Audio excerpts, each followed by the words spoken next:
I think we're good to go. So good afternoon, everyone. Thank you so much for joining us for our webinar, Beyond the Table, Ethical Networking and Professional Responsibility in ADR Practice Development. Oof, mouthful. But anyway, this is going to be presented by Parag Shah, Todd Drucker, and Alicia Perez. So my name is Rebecca Taylor, and I am moderating this webinar today for the Alternative Dispute Resolution section, and I am proud to serve as the section secretary. If you are not a member of the ADR section, as we call it, I encourage you to join. Our membership is comprised of mediators, arbitrators, and attorneys who participate in various forms of dispute resolution.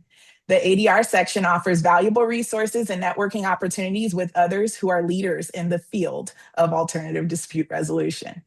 We'd also like to thank our annual section sponsors, one of which is here today, Miles Mediation. Thank you so much for being here, as well as ADR Notable. As to housekeeping matters, if you wish to ask questions of the speakers or need technical assistance, please utilize the chat feature. The presenters will answer questions at the end of the program, but we may have time to answer some questions throughout, or at least noting those questions within the chat so we can address them at the end. Now, I would like to introduce the speakers because I know that's why you are all here today. So first we have Parag Shah. Thank you so much for being here, Parag. He is CEO of Miles Mediation and Arbitration and co-founder of ADR On Demand. He is a respected attorney, neutral, former judge, and business leader. Parag has been deeply involved in ADR since 2011, mediating, arbitrating complex civil, business, and commercial matters. He is also an adjunct professor, published legal author, and frequent legal commentator featured on CNN, HLN, NPR, and other national platforms. He's known for his leadership, innovation, and commitment to excellence in client service. Parag continues to help shape the future of ADR on a national level. Next, you'll be hearing from Todd Drucker, Chief Business Development Officer of Miles Mediation and Arbitration. He is a nationally recognized ADR and business development leader with more than 25 years of experience in the legal industry.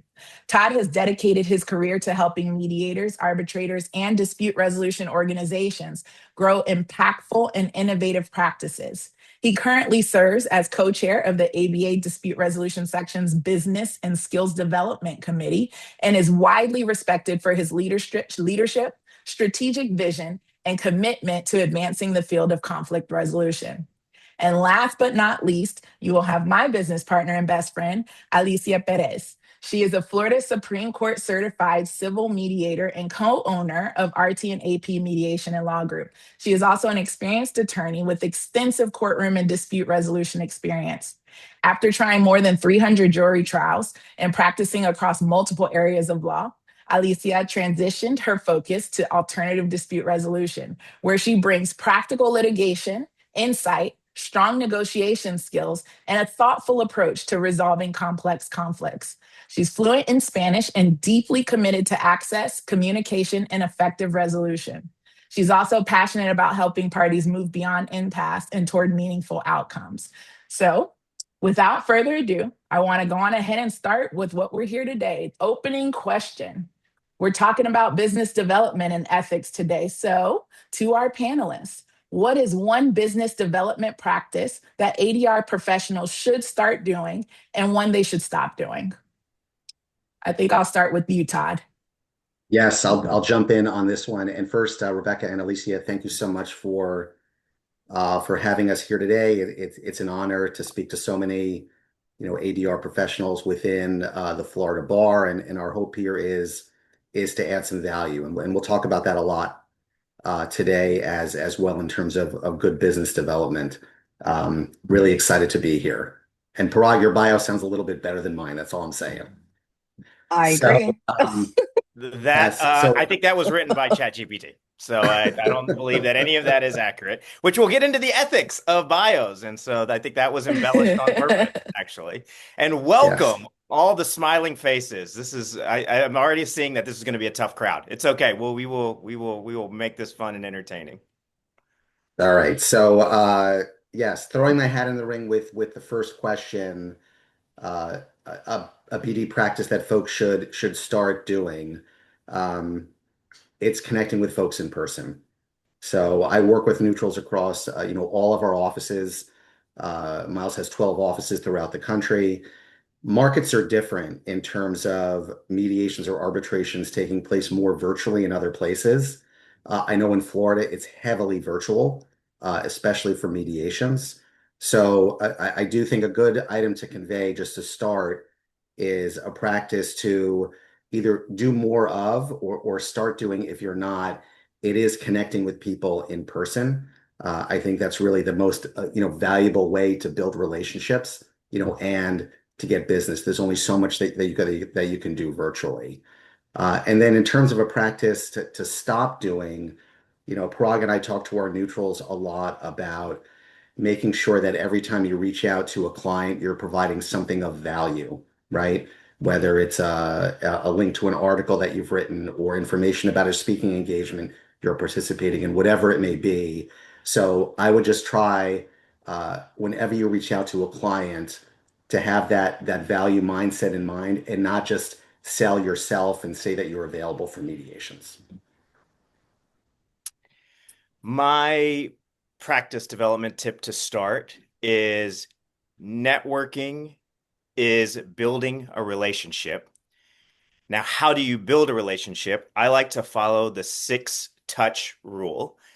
Oftentimes, when you network with different individuals, you meet them maybe once for lunch or you connect with them on LinkedIn or whatever, and you probably have one communication, and then that's it. But what we've learned is that it takes about 6 touches to build a relationship. And when we say build a relationship, really what we're talking about is trying to convert a client to use you for mediation. So what are some examples of touches? A touch could be a phone call, could be a text message. We all love emails. No, I like to use an email as a follow-up to a phone call if you get the voicemail, which you will always get the voicemail. The in-person meeting Todd is talking about, a lunch or breakfast, sending them something like an article or something is a touch. I don't know about you, but I don't really know any influencers in the legal world. And so when they post something, they only have maybe 10 likes and maybe 2 comments. So they're going to notice if you comment on their post or if you like their post. And so that's a touch. So the thing that I think about is, do I have a cadence by which I am building the relationship? And I would plan out what your 6 touches are, and they should be comfortable to you. What is most comfortable for you to do? I like to do those first 3 touches within a 2-week period of time. And then those last 3 touches are kind of spread out over the next month or 2 months or whatnot. And so throughout the year for your client relationships, you want to track how many times have you touched your clients. The thing that I would stop doing is I would stop asking people to use you for mediation. Why do I say that? We deal mostly with lawyers, so all of our mediators are lawyers. And there are 3 lies that you're going to be told. 1, you'd make a good mediator. 2, I'll use you. And 3, I put your name in, the other side said no. They're all lies. It's just a cordial response to your question when you say, will you use me for a mediation? Because they don't want to tell you no. So I try to stay away from anything when you're networking, leaning towards that and focusing more on identifying what is their problem. Did they just lose a trial? Are they feeling a little insecure about their cases? Did an associate of theirs just leave? And therefore, the volume of cases is a little overburdening for them because you are their problem solver. And it may not be now, but so that's the distinction I would make when networking. And my only thing to add here on the ethical side of things and looking at Florida is going to be when you're out there and you're networking, one of the big things that the rules for mediators, as well as an attorney, your rules of professional conduct is not to exaggerate, what your credentials are. I mean, many of us, I think, as we start businesses, we get a little worried. How are we going to get these clients? What if we haven't done this particular area of law, but maybe I'm interested in that area of law? Stick to what you know at this point and build on that. You never want to exaggerate that you are county, family, anything. We're going to touch more into that later on, but definitely it's building that relationship. I know my boots on the ground with Rebecca and I starting our business and all of that. it's about building that relationship, doing those touches that you're talking about, Prague. I mean, we've done that. We go out to lunches. We try to just build that has zero to do with the law, but more about the relationship. So Yeah, and if I can piggyback on what you said about a misstatement that we normally get when people want to kind of join the panel is, we'll ask them, how many mediations have you done? They'll say, oh, I've done hundreds of mediations. And then when you ask, they're like, well, not as the mediator, as the advocate. And so, that is a big distinction there. And it's a common thing that I hear said. Yeah, and just to follow up at Prague, 1,000% right. And Alicia, just to further leverage your very good point about uh, how you state your own subject matter expertise or other ability to handle a case to a potential client, being as transparent as possible is of course always the right way to go. And it's okay to refer cases to another neutral, right? Because from the client perspective, they'll value the fact that you said you're not the best fit for this case, but maybe these other two or three people are. That lawyer may refer a case to you that's a fit for you, or just give you another case. And also the neutral who receives the case, you'll establish goodwill with that person, as well. I mean, in this business, it's about authenticity, it's about reputation. We were exhibiting at a conference, a business law section conference in Atlanta a few weeks ago, and someone came up to me and said, "Hey, do you have any mediators who could do a case in mediators in Seattle?" Right now, we don't right now, but could I have said something that sort of fudged it a little bit? Yes, but I didn't. I said we really don't have anybody in Seattle right now, but this provider does, and this provider does, and it's okay to do that. It's all about being authentic. So I've definitely heard all of you talk about transparency and being open about your subject matter expertise and even referring out. So we've kind of shifted into what ethical networking looks like in the day-to-day practice. So now I want to kind of go into that a little bit more, like if there's any other like insight that you all can provide in terms of ethical networking and how that looks every day outside of just the subject matter expertise and being transparent. Anybody?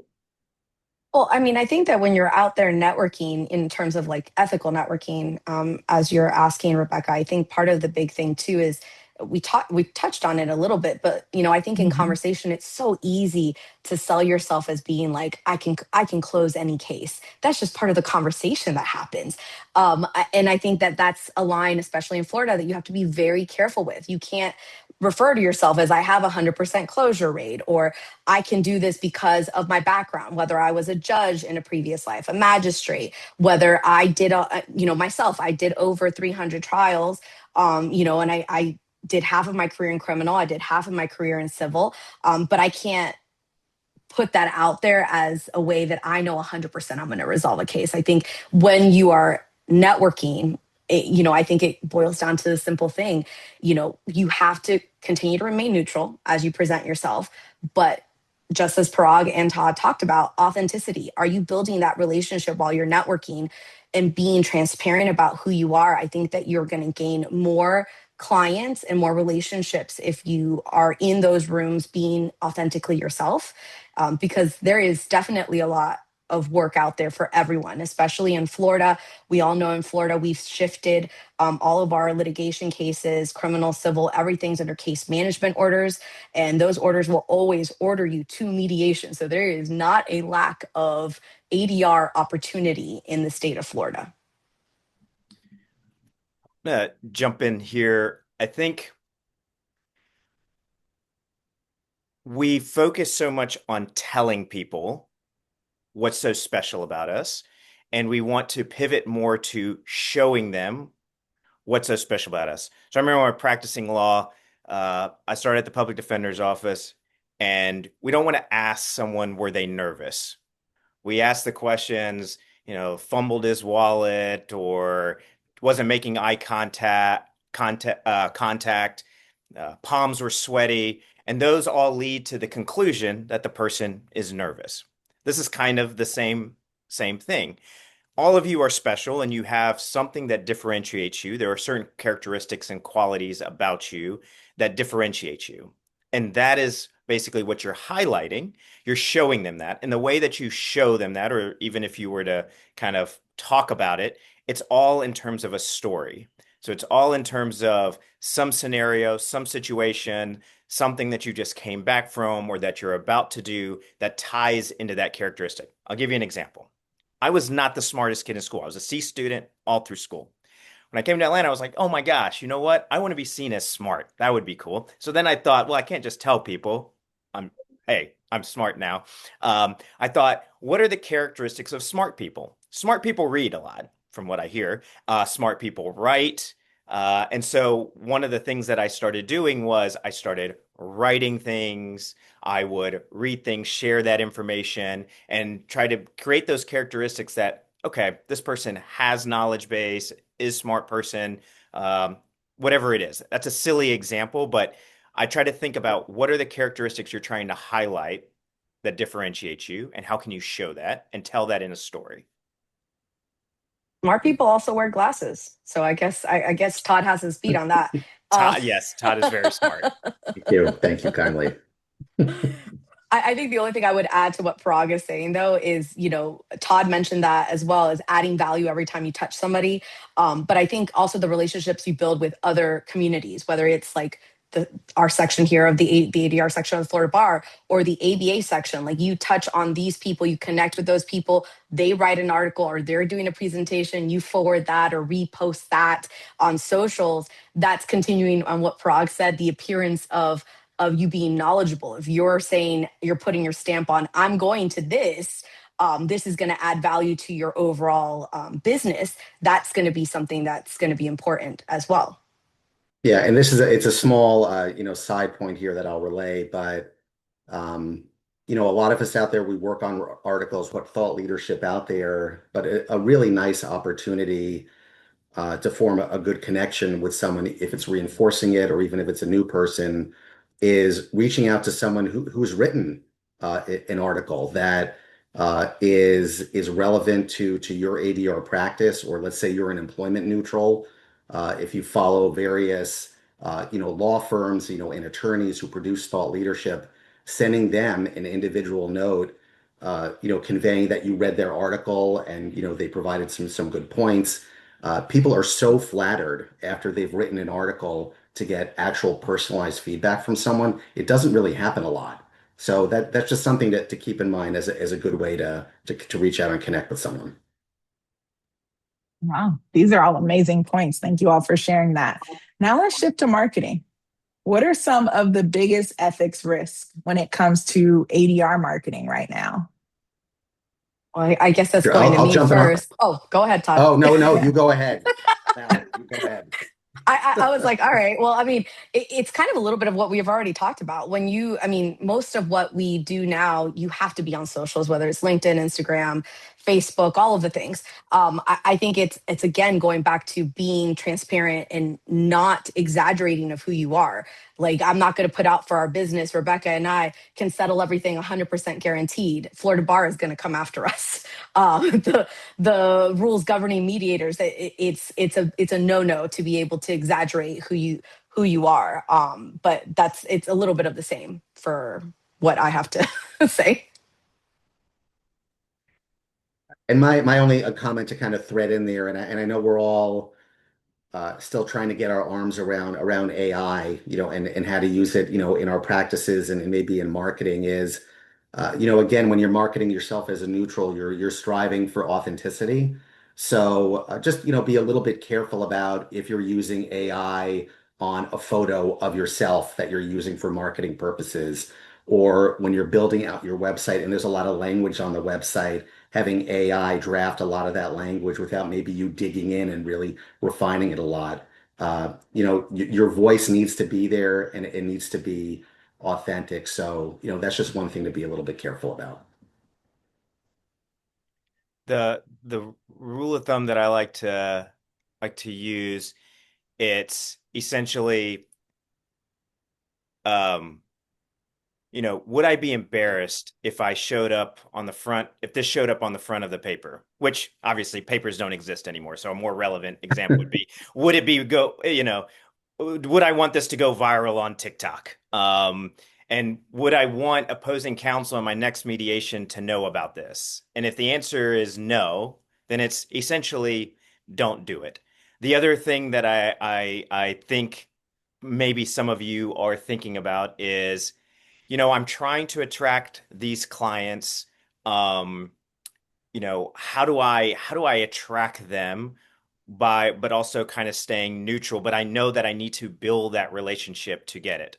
And the rule that I like to use there is the goose gander rule. What's good for the goose is good for the gander. So meaning if you're doing certain relationship networking building on the plaintiff side, you want that same type of cadence and relationship building on the opposite side of the V on the defense side. And that is a way that you can be perceived as neutral and still do these kind of networking things and put yourself out there and not worry about kind of the ethical dilemma of am I violating my neutrality or whatnot or anything like that. And I know, kind of touching on what you said, Parag, I think one of the big things as when you're starting your own ADR practice is, can I go to these networking events? Can I talk and build those relationships? Can I be friends with people on Facebook, LinkedIn, Instagram, all of those things? And it seems axiomatic because you do kind of need it. You need the followers. You need to be able to trend a bit. Florida we have MEAC opinions that come out, which is the way Florida is advisory opinions for mediators.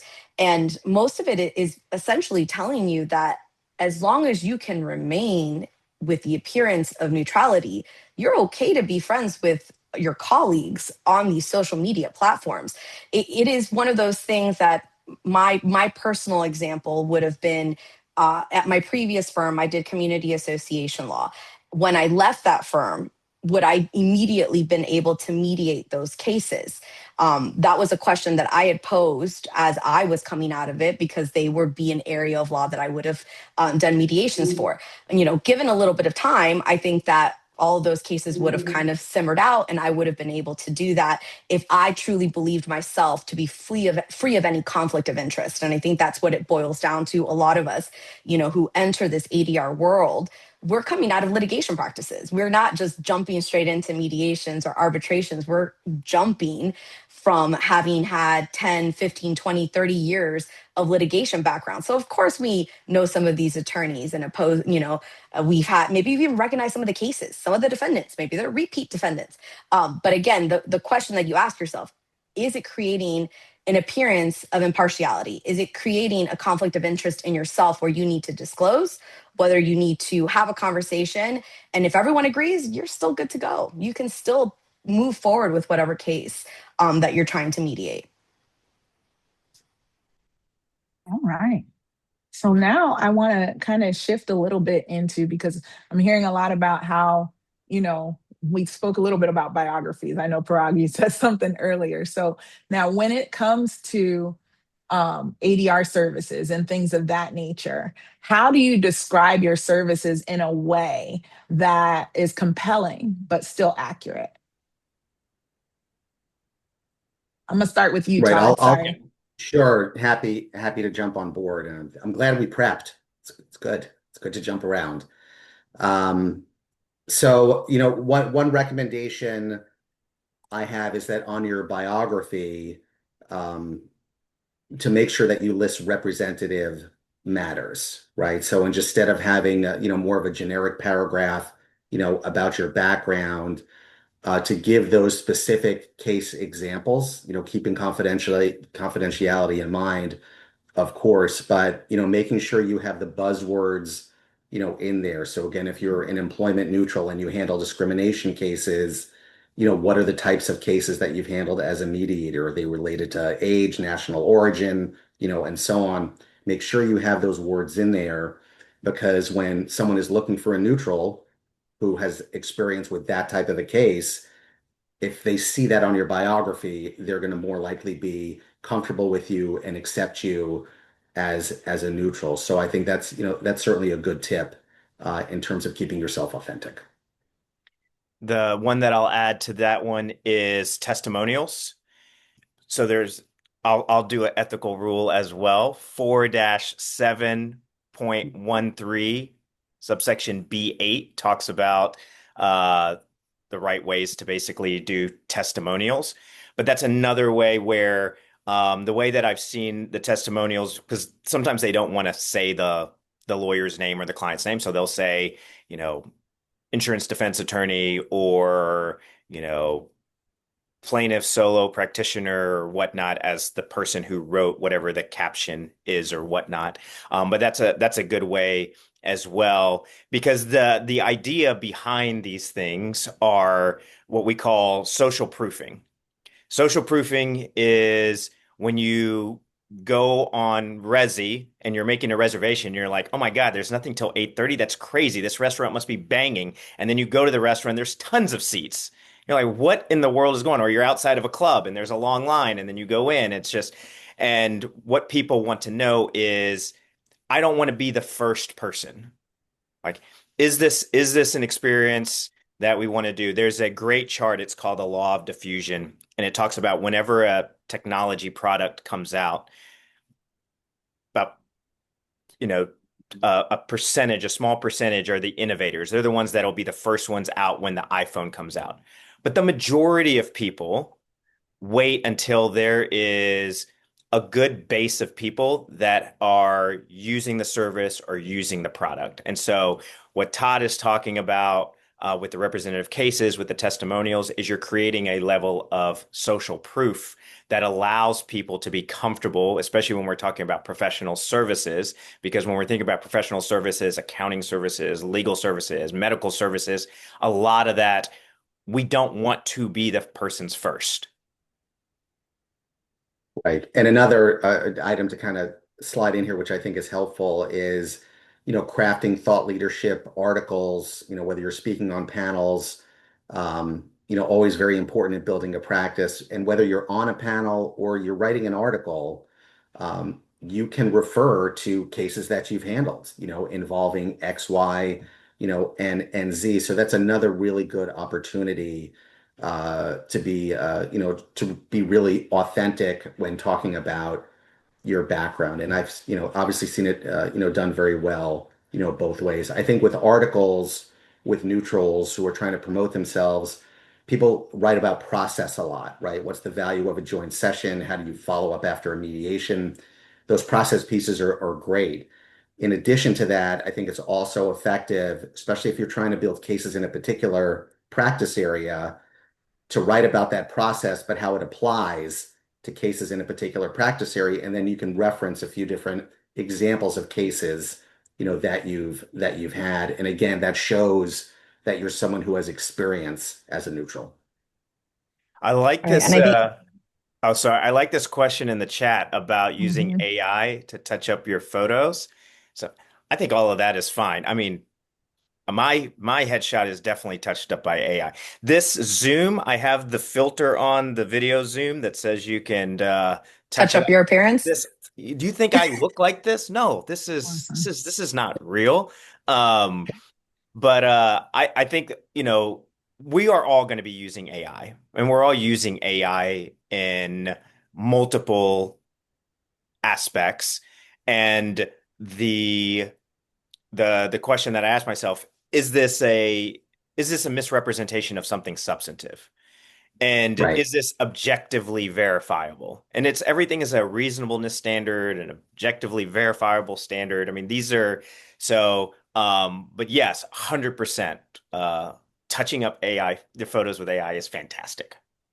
I'm glad Nice you little addressed that. I was gonna. jawline, nice, get that chiseled. I I agree because I'm completely touched up as well.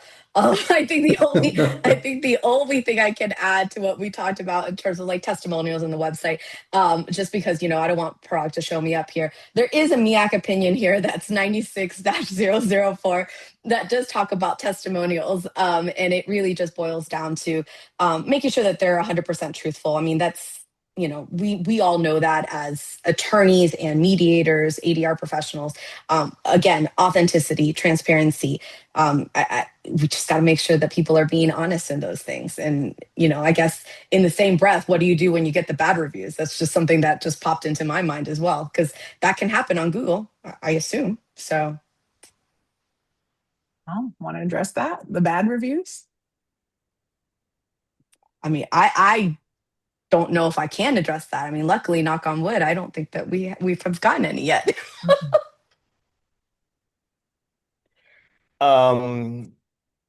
What I have heard is when you have bad reviews, um, there are a couple of ways you can attack it. One is you're very apologetic, apologize for your experience. Thank you for the feedback. We're continuously improving or whatever it is.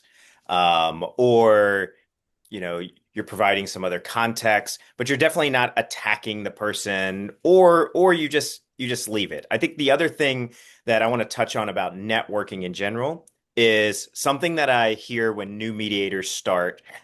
They say, "Hey, Parag, I'm going to reach out to all the clients, all the lawyers on the plaintiff side, all the defense side. I'm going to let them know I'm mediating." And I tell them that's a terrible idea. And I say that's a terrible idea because your goal is not to get all clients. Your goal is to get the right clients. And who are the right clients? The right clients are those that appreciate your order winner. Your order winner is what differentiates you in the marketplace. So you have your order qualifier and your order winner. So an order qualifier is essentially the bare minimum you need to be in the marketplace. So if we're opening up a fast food restaurant, we might need brick and mortar, drive-through, buns, servers. But if I were to say Chick-fil-A, you might say customer service. If I say McDonald's, you might say fast, cheap. If I say Hattie B's fried chicken, you'd be like, great chicken sandwich. In our world, and look, I normally deal with lawyer mediators. So order qualifiers they're a lawyer. They've been doing it for 20 years. They probably got a pretty good personality. They have a lot of experience. Those are all order qualifiers in the marketplace. Your order winner is what differentiates you. And there is a group of clientele that appreciate that. Just like Chick-fil-A, McDonald's, Hattie B, all three have a chicken sandwich. But based on your preference, you go to one versus the other because you appreciate that differentiator. Thank you for answering that curveball. Todd, I see you're off mute. Did you want to say something? No, Nope. All I right. think I'm good. We can press on. So I'm going to move to a comment in the chat. There was a question. If the judge was to say something about your ability on record at a hearing, are there any guardrails for use? And I'm guessing like if they compliment you or of some sort, Roy, is that what you're saying? Yes, I'm not in the courtroom and the judge compliments me in absentia about settling a hearing. Any guardrails on use of that positive statement made on the record at a hearing unsolicited? I mean, you can't control what a judge is going to say unsolicited. That's something that's beyond our control. Of course. I think it boils down to, again, is that judge continuing to feed you clients? I know most judges, at least in Florida, they're not allowed to provide one specific person. They give out list of potential mediators that you can use and to pick and choose and research on your own. So I think that at this point, that's the only thing I would be able to say on that, because a judge can say nice things about you and it's really nice to hear. I don't think that that's going to push the needle toward impartiality on you per se. I would probably, if you wanted to use it, I would probably make it nondescript. Florida judge, Superior Court, or whatever the court is, judge. I probably wouldn't use the judge's name, because the other thing I always try to think about is the relationship that you're trying to build on the other side. That judge may not be a judge after a while, and they may go out and they may be in private practice, or they may do whatever and all those type of things. And so the fact that you have that bit of insight allows you to keep that relationship going. That judge also has friends that are lawyers, and there's nothing to stop that judge from referring you to their colleagues when they're like, oh, so I think but if you were going to do it, probably keep it Parag, I'm in the federal court setting, so it's a much different atmosphere. And I'm talking about, I don't use the name of the case, but the name of the judge, but the fact that it was said and on the date it was said. That's it. Yeah. That might be a MEAC one that we might have to address on another No, time. So don't I'm ask gonna, me. I'd rather have no opinion. well, Yeah. well Yeah. then, Yeah. We well, have Never mind. I Never think mind. it's very nondescript, you know. I think the other thing that I think about is let's I go back to retract my question. I retract my question. no. But let's go back to Stop the recording. the target audience, which is who is your target audience? If your target audience are people that are going to be using you for federal cases, Yes. is that descriptor on some public site going to influence it, or is it more influential for you to, during when you're networking with that federal client person that would use you, who says, hey, you know, yeah, I'm in that court or whatnot, and say, you know, I had a good experience. Specifically, you know, a judge has said that so I feel that you know, like you're providing the information, but more to the client base as opposed to more just like kind of broadly. Does that kind of make sense, Roy? You're looking at me like it doesn't make sense, but It doesn't, but I understand you're trying to convey. What I'm saying is I go to a lot of mediator profiles and I look at them. And when I look at, you know, what people are saying about them, it's always by other lawyers. And I presume they ask their 5 buddies to say nice things about them. I got you. And that's meaningless to me. But being able to go to a site and looking at a mediator and I see comments from the judiciary, unsolicited comments from the judiciary, I thought as a reader that would carry more weight. It's compelling than 5 buddies. It's compelling, no And doubt. We do thing I have will, Julie O'Kane on, who Yeah, is a former judge, so she may have some insights here.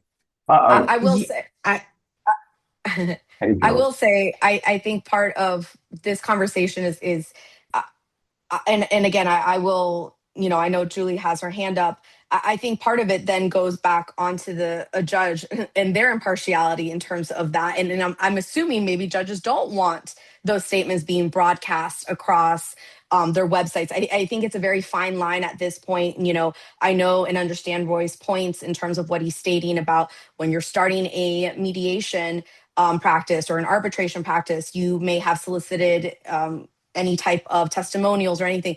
I will tell you for myself, for my own practice, we will ask for reviews from clients.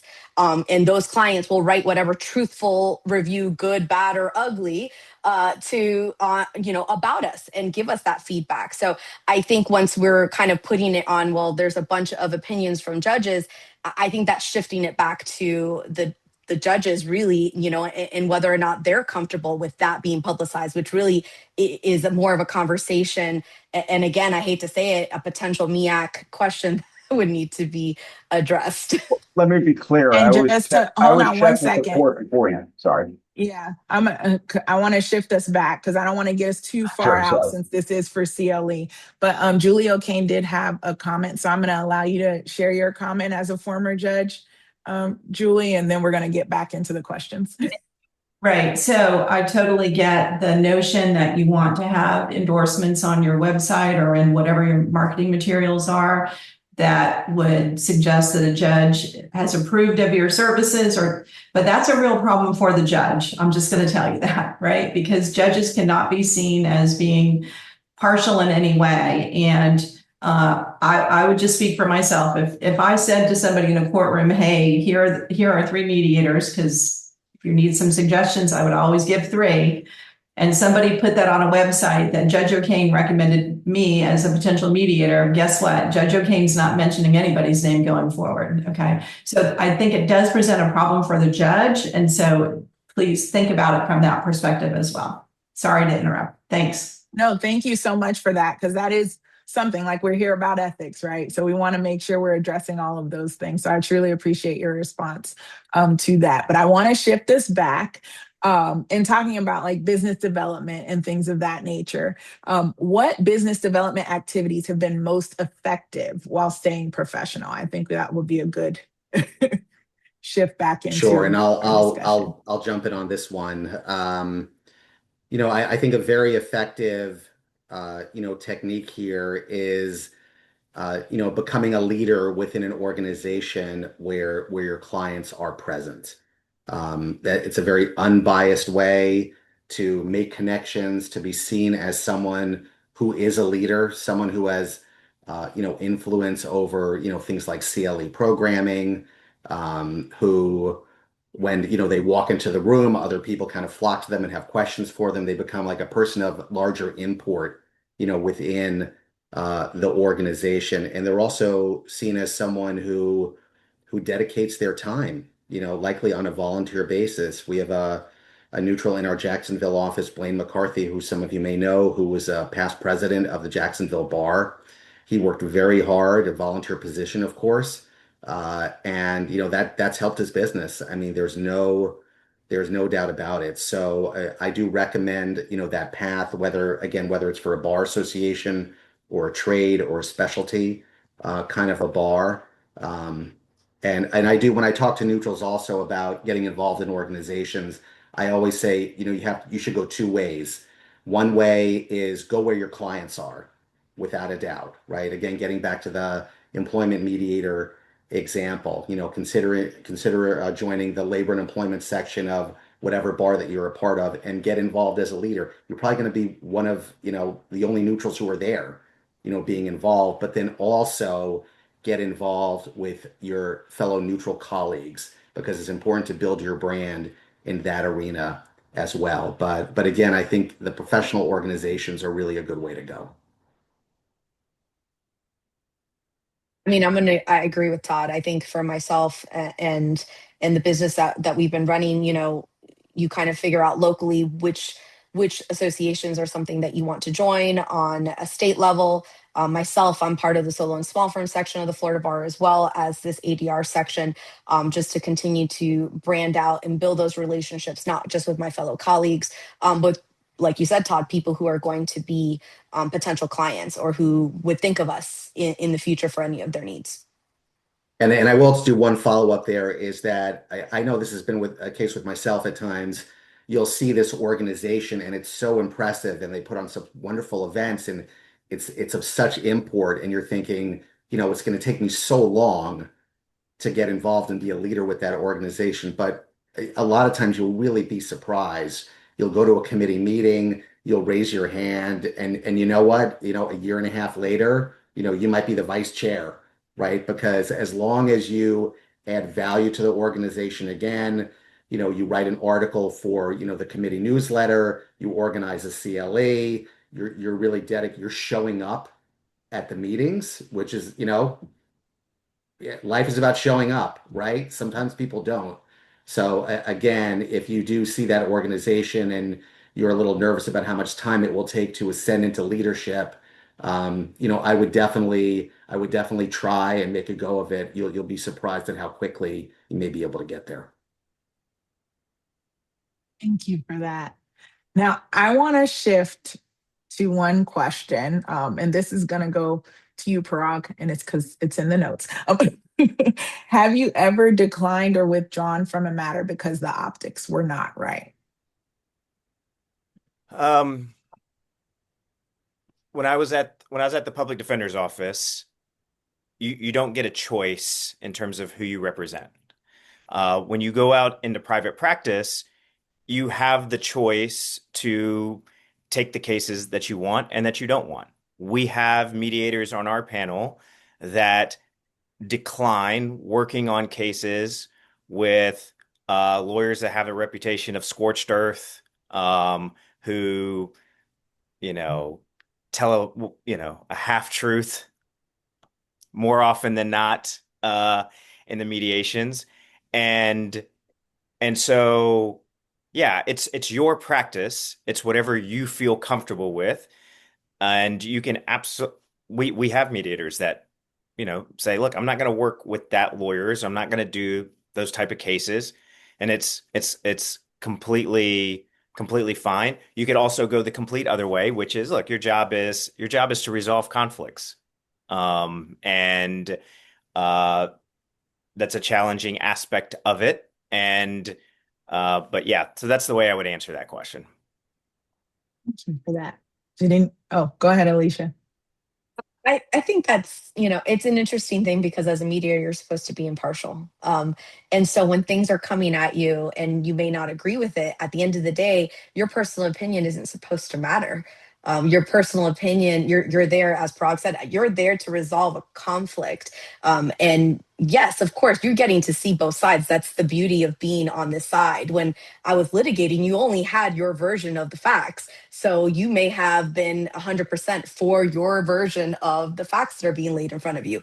I think it is a beautiful thing to be on the other side of the table, being able to see both sides, but at the same time knowing that you're not there to provide your opinion on it. You're there to try to see if you can bridge a gap and resolve a conflict, which, whether that means, I guess, on your personal values, morals, maybe it's I don't know what kind of case it is, but it would have to be something very extreme for me to be like, I'm absolutely not doing this. Whether I like an attorney or not, I don't know if that matters, absent them doing something completely unprofessional in a mediation, which thankfully has not happened to me yet. So I think that's just kind of the way that I would approach that. Thank you.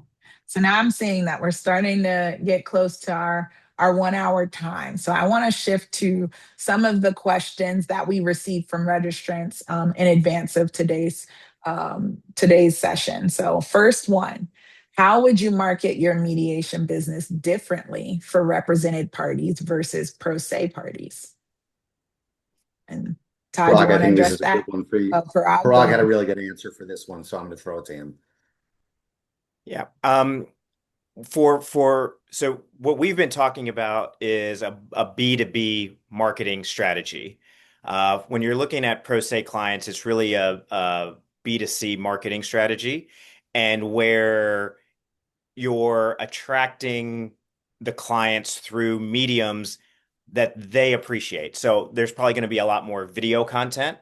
The type of content that you're putting out is more informational in nature. So, for example, in a B2B context where your clients are lawyers, you're not going to put out videos that talk about the benefits of mediation or what mediation is. Everybody knows what a mediation is, right? That doesn't make any sense from a B2B concept. From a B2C concept, straight to consumer, those informational things are important. Like, why would you use mediation? What's the process? What are the benefits? Those type of things. The other thing for pro se clients is a lot of community involvement. So where those pro se clients are. So similar in a B2B situation, you would go to the employment conference or whatnot, or you would come to this CLE because these are where the clients are. In a B2C context, those clients are going to be more in terms of community involvement and maybe festivals and different things of that nature. And then the last thing that I thought of was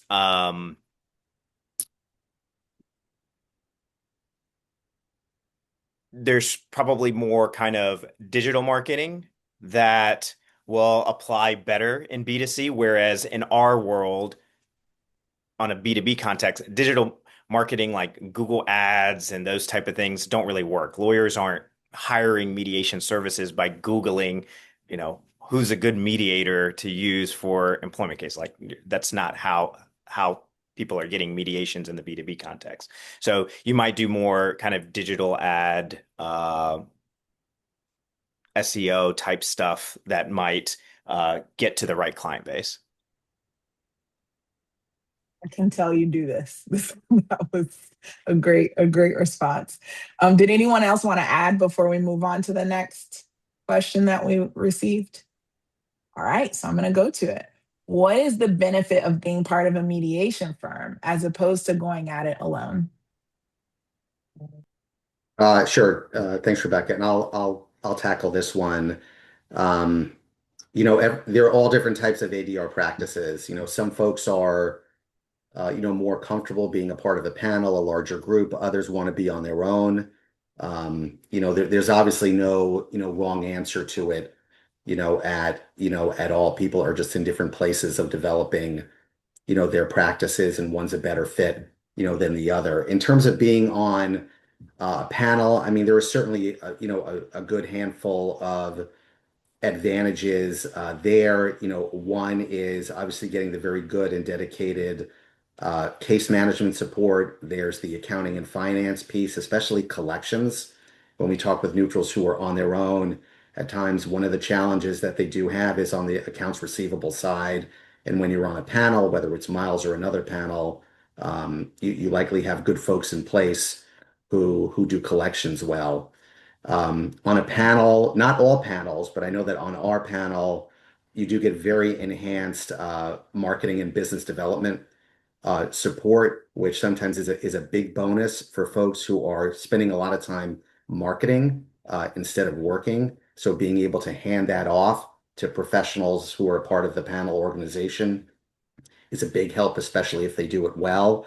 And it's also an asset if you're someone who has a practice that really is growing in terms of geography, whether it's, regionally or nationally. If you focus on practice areas that are regional and national as well, sometimes being on a panel can also help because you can get connected to other neutrals within those other offices and have, physical space, outside of your local geography to handle a case. Collegiality is a big piece of it. We talk to solos sometimes who've been doing it for a while, and they're tired of being by themselves, and they want to be able to have a bigger group to network with, a bigger group to be able to lean on, whether they're a part of practice area groups or they're going to neutral trainings, or events. Just being a part of a larger organization. It's sometimes that really can be a nice benefit. And then one last thing that I'll mention is that you can often get very good counsel on rates. So when you're part of a panel, the individuals who really oversee all of that, and for us it's Parag, he does a wonderful job. Um, you know, those folks have just such a good knowledge on what right rate is in the market, looking at the neutrals practice and understanding if they're okay where they are in terms of how they're billing, if they should go up, if they should stay the same. And again, if you're with a panel, you're working with individuals who have dozens of folks and who really can see the market in a larger sense, as opposed to someone being on their own. So I do think that's a nice advantage as well. Parag, I'm sure I left out a few. No. The only comment that I would make is it is hard to work on your business when you're working in your business. So when it gets to that point where that becomes difficult, then what a panel company can do is they're focused on the business of ADR while you're focused on just ADR. And whenever that time comes, there are also hybrid options between being an independent and going on a panel. There are a number of services out there that you can start adding to your practice to help with that. But that's essentially the decision-making point, which is it's tough to work on your business when you're working in your business. And that's the conflict you're trying to resolve. Thank you so much for that comprehensive answer. We have a couple minutes, so I'm going to address the last question that we got prior to the registration, and that was, how do you promote over state lines? And then we'll address the couple of questions we have in the chat. Sure. So promoting over, yeah, no, Rebecca, happy to tackle that one. The cleanest path towards that, again, is if you're the practice that you've built translates, over state lines or translates nationally. So, again, if you're someone who has a background in construction cases, in employment cases, in intellectual property, areas where if your clients are in one state or another, it matters less. So, that's a big piece of it. And I know for us, one of the things we have practice area groups, at Miles, and some other ADR panels have them as well. But that's a very nice way to stay connected to other neutrals on the panel who are in different states, and also go to national conferences. And that's something you can do without being on a panel, by the way, of course, where If you're a construction neutral or an employment neutral, consider going to the ABA Labor and Employment Section annual meeting or the ABA Forum on Construction meeting, and so on, and getting involved perhaps in those organizations so you can see registration lists in advance. You can identify individuals. Let's say you're in Florida, you want to move into Atlanta. You see individuals on the list who are in Atlanta. You're both a part of the same organization. You can reach out to them.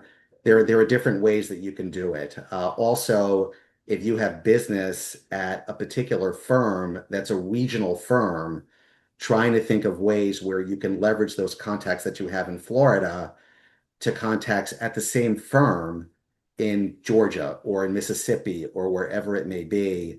And there are good strategies that you can use to help make some of those transitions. So again, taking advantage of your clients locally who have offices elsewhere, and seeing also if you can get a recommendation. Thank you so much for that. And last question to address, because I see an applause or clapping hands on that question as well. Have you published any articles about marketing and promoting mediation for us to review? We can definitely get you some materials to share. Absolutely. I also do recommend, this is a shameless plug, but I'm very involved in the ABA dispute resolution section. Sorry, Rebecca. But that section produces a lot of thought leadership related to building an ADR practice. I was fortunate enough to chair. There was a 2-day practice development institute in January with wonderful content. Rebecca, I'm happy to share some of that content with the group, and lean on your state bar ADR section. The larger ABA DR section is very impactful, and there's a lot to learn. I did that because there was a meeting you all had a couple weeks ago and something got scheduled over it, and I was like, I'm missing it, because it's always very one informative. other plug I'll give, which I think is helpful, and I talk to my business development managers about this, is to look at the Legal Marketing Association, right? Because those individuals, right, who work in legal marketing and business development for law firms, in a way, we have the same job, right? We're trying to reach out in the legal vertical to clients to get them to use us. So those folks are, whether they work at King and Spalding or O'Melveny or wherever it is, they've developed really effective processes for business development and marketing within the legal vertical. And I'm sure they have a very strong chapter, in Florida. They have annual meetings. So it might be just an interesting thing to look at to get a different perspective. Sometimes I bring in a law firm marketer to come to my company to talk to neutrals about what's best to do to market themselves, because it's a little bit of a different perspective. Thank you all so much. So I know we're a minute out, so I'm gonna save this for the moment you've all been waiting for. But before I do that, I want to thank Parag and Todd and Alicia, but because you all have given so much invaluable information on business development ethics, and we are so grateful for you all's presentation today. And we're also thankful for all of you for participating in this webinar provided by the Alternative Dispute Resolution section. So now for the course number, CLE, get your things out. I'm going to put it in the chat as well, though. But the CLE is 260. Oh, it's already in there. 363. 6N. So 260-3636N. And this is for 1 hour of general ethics and business litigation. This course will also qualify for CME credit, but you have to enter that on your own when you renew your mediator certification. So we hope that you all found this program insightful, and we welcome your feedback as well. And any suggestions for future programming, you can send that to the email flabar@gmail.com. And Todd also put in their contact information. Thank you so much for that. And if you like just the things we have coming up, few events, Mediators Forum, June 5th, monthly Arbitrators Forum, June 9th, and anything else, just go check out our events page. We keep that pretty up to date. So we look forward to seeing you all at some future programming, and thank you all for being here.